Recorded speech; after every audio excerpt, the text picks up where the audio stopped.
রাজনীতিবিদদেরকে সব ধরনের গালি দেওয়া যাবে, সারা দুনিয়াতে এটা প্রমাণিত।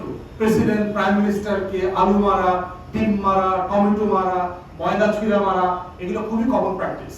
আমরা বলছি না এগুলো আমরা এনকারেজ করতেছি না, কিন্তু এই জিনিসটাকে আপনি মানে অন্যায় হিসাবে ফৌজদারি অপরাধের দিকে নেবেন। আওয়ামী লীগ আমলে যেটা করছে 10টা 20টা ছাত্র দলের গুন্ডা পান্ডা পাঠায় দিবেন, এরপরে পোলাপান পান্ডে ওখানে পিটাইবেন, এইটা গণতন্ত্র না। ভুয়া প্রধানমন্ত্রীকে ভুয়া স্লোগান দেওয়া যাবে, চাইতে পারতে হবে।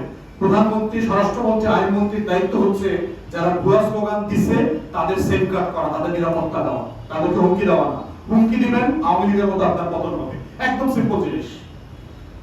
গত 24-এর আন্দোলন আপনারা সবাই কাভার করছেন, কোথায় ট্রিগার করছে দেখেন। কোটায় চাকরি মুক্তিযোদ্ধার নাতি নাতনিরা পাবে না তো রাজাকারের নাতি নাতনিরা পাবে, মনে নাই? আসলে গুলো পড়ে এই সিম্পল খোঁচানি।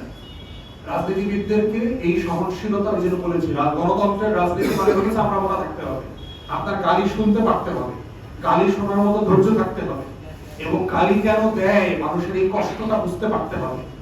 মানুষ আনন্দে থাকলে গালি দেয় না, মানুষের ভিতরে কষ্ট আছে এটা বুঝতে হবে যে কেন আপনাকে ভুয়া ভুয়া স্লোগান দিচ্ছে।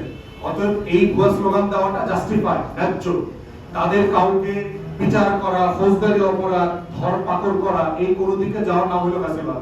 অতএব সাবধান, এই দিকে পা বাড়াবেন না, এবং এই দিকে পা বাড়াইলে ভুয়া স্লোগান কিন্তু ঠেকাইতে পারবেন না।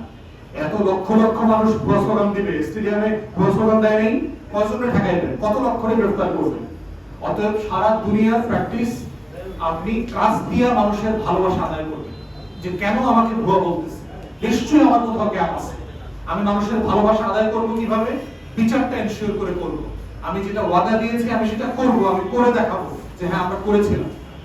এটার মধ্য দিয়ে হচ্ছে সমাধান। দেখেন।